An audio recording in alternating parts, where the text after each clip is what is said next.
ना कोई गम का लम्हा किसी के पास आए, खुदा करे कि नया साल सबको रास आए। आप सभी को नए साल की दिली मुबारकबाद। नए साल की नई उमंगों के साथ पेश हैं एक नई कहानी के साथ। चैनल को सब्सक्राइब नहीं किया है तो सब्सक्राइब कर लें। कहानी अच्छी लगे तो लाइक और शेयर ज़रूर कर दें। तो शुरू करते हैं आज की हमारी कहानी। रीता बच्चों को स्कूल भेज, पतिदेव को ऑफिस विदा कर, घर का काम निपटाकर, नहा धोकर एक कप चाय लेकर लॉन में आ बैठी। सर्दियों की सुबह की कुनकुनाती धूप बड़ी भली लग रही थी। अपने बेटे के लिए स्वेटर बुन रही थी रीता। इतने में पड़ोस की टीना आती दिखाई दी। हम आ जाएं भाभी, बोलती हुई वह गेट खोलकर अंदर आ गई। टीना उसके पड़ोस में रहने वाली गोयल आंटी की नई नवेली बहू है, जो शादी होकर 1 साल पहले ही गोयल आंटी के यहाँ आई है। पर उसका रिश्ता रीता के साथ एक सगी बहन की तरह है। वह अपने मन की हर बात रीता को बताती है। उसकी ससुराल में उसके साथ बस उसकी सास और पति ही रहते थे। उसकी अपने सास के साथ भी बहुत पटती थी। वह अपनी ससुराल में बहुत खुश थी। सब कुछ बहुत अच्छे से चल रहा था।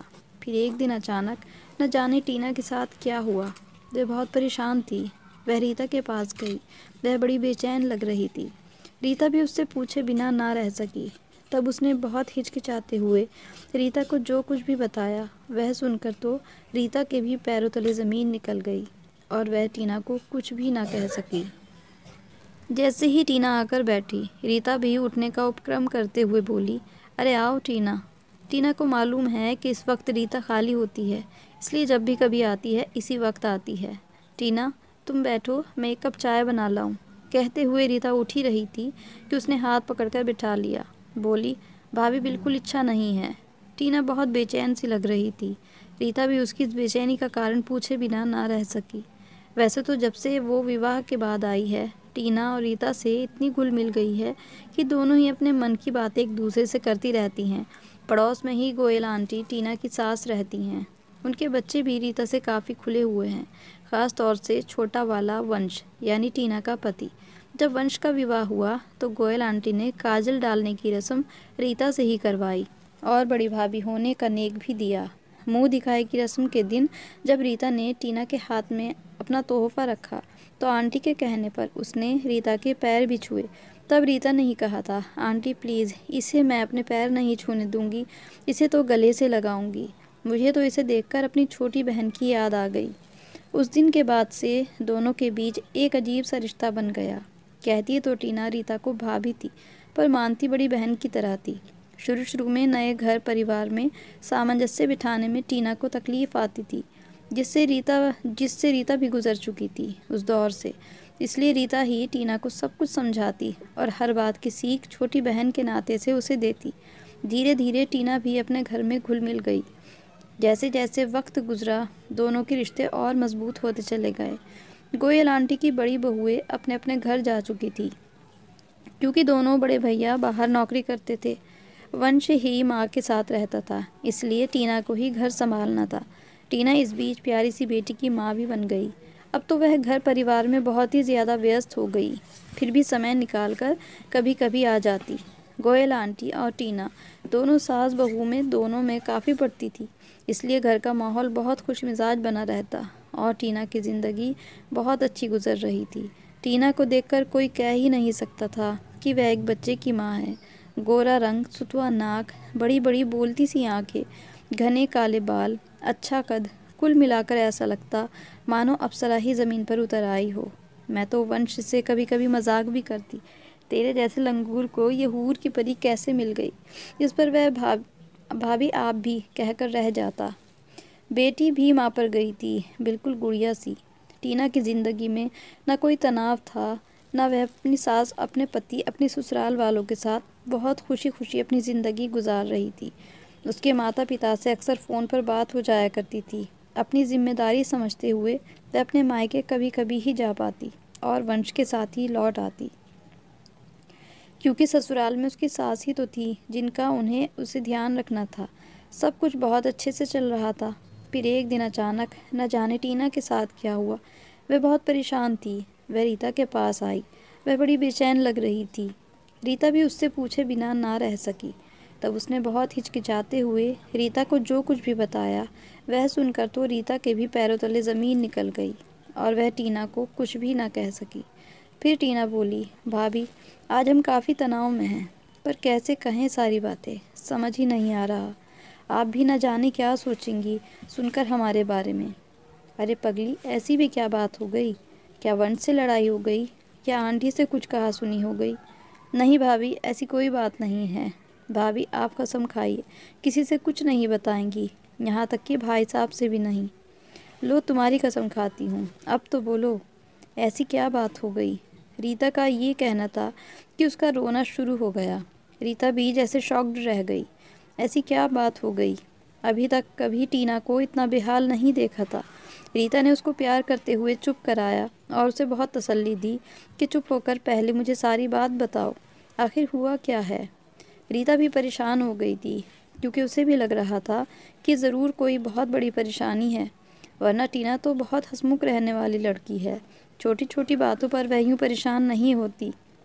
फिर उसके बाद टीना ने बताना शुरू किया तो रीता एकदम खामोश होकर ध्यान से उसकी बात को सुनने लगी। भाभी, बात हमारी शादी के पहले की है। हम गर्मी की छुट्टियों में अक्सर मम्मी के साथ अपनी नानी के यहाँ जाया करते थे। हम भाई बहन, हमारे मामाओं के बच्चे, सब हम उम्र होने के कारण आपस में काफ़ी घुल मिल गए थे। हमारे मंझले मामा जी का बेटा रोहन उम्र में हमसे साल भर ही बड़ा था। धीरे धीरे हमारी दोस्ती गहरी होती चली गई। शुरू शुरू में हमने कुछ खास ध्यान नहीं दिया कि वो हमसे कुछ ज़्यादा ही खुला हुआ क्यों है, लेकिन बाद में इस बात का एहसास हुआ कि उसके मन में हमारे लिए कुछ और ही भावना थी। उसकी पर्सनालिटी इतनी ज़्यादा अट्रैक्ट करने वाली थी कि हम भी उसकी तरफ खिंचते चले गए।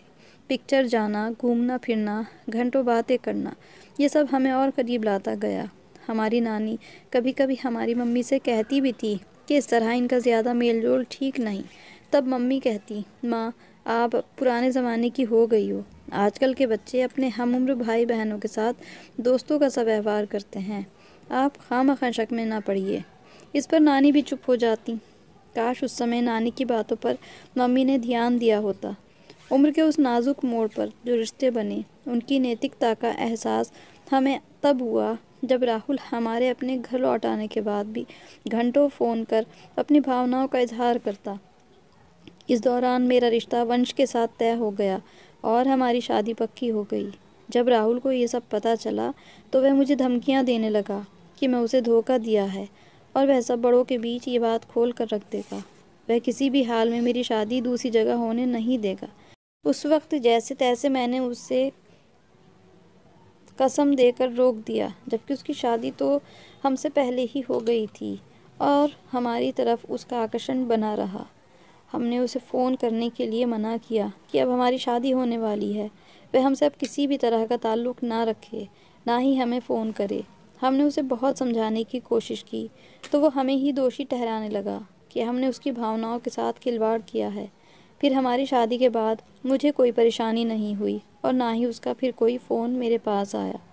भाभी, हम मानते हैं कि गलती हमारी भी थी, जो हमने उसको अपनी ओर आकर्षित होते देखकर भी खुद सचेत होने के बजाय उसके आकर्षण में बह गए।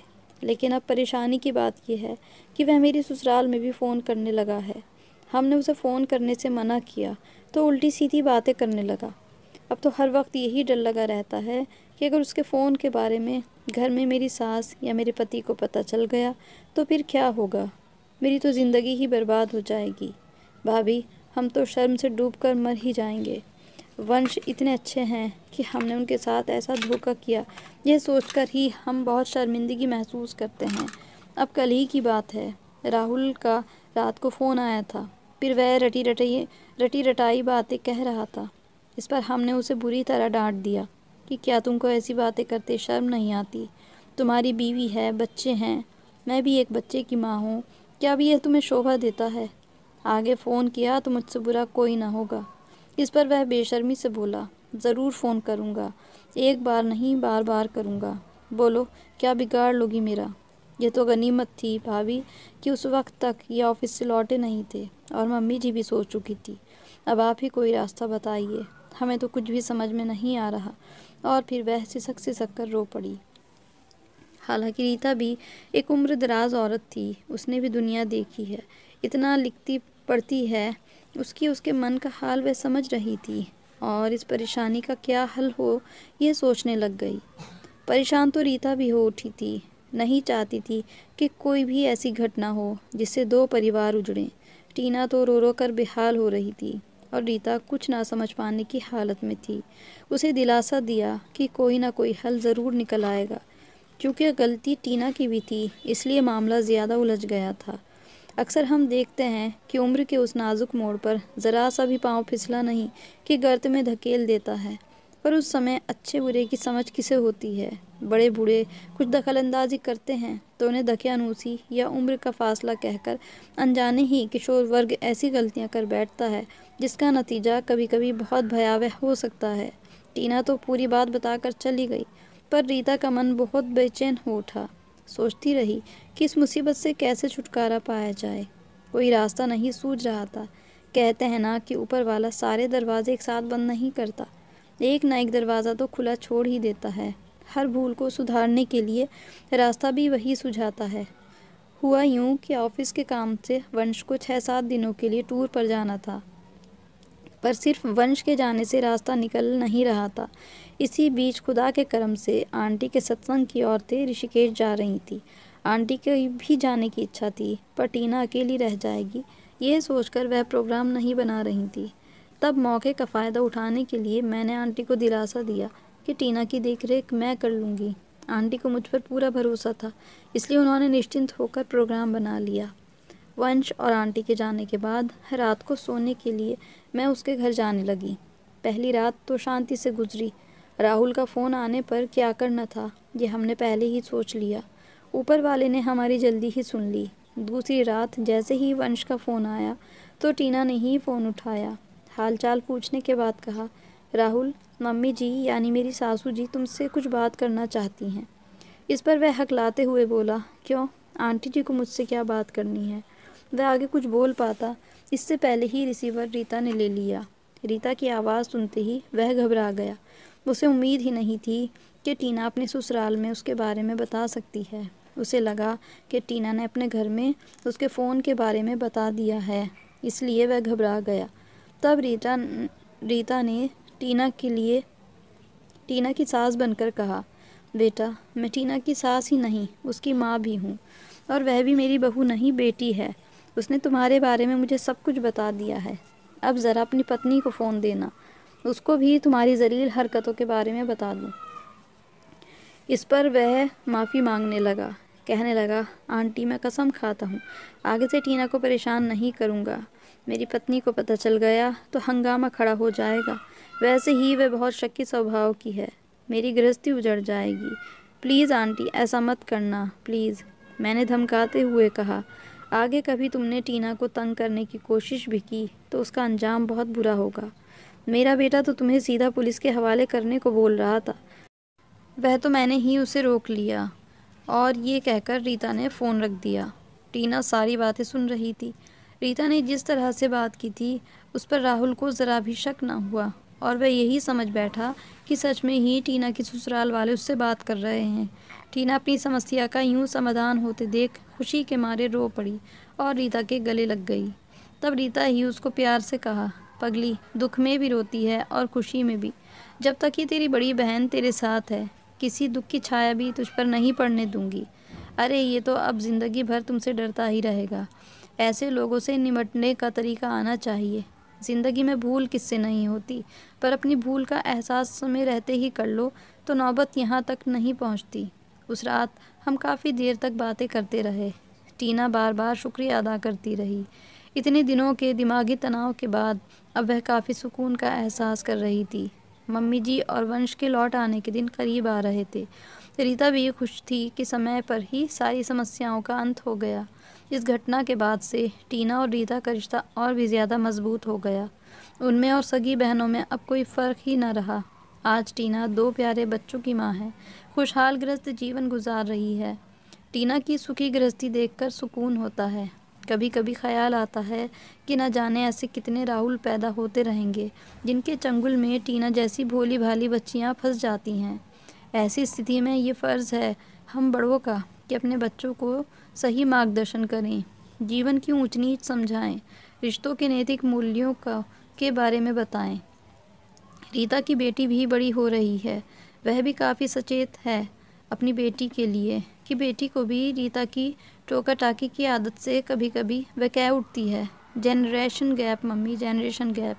पर जीवन के तजुर्बों से जो सीखा है वही संस्कार अपनी बेटी में डालने की कोशिश करती है। वह चाहती है उसे सही रास्ता और नॉलेज और सही नज़रिया वह आ सके, जिससे वह जीवन के मूल्यों का सही विश्लेषण कर सके और वही आगे आने वाली पीढ़ी को भी विरासत में दे सके।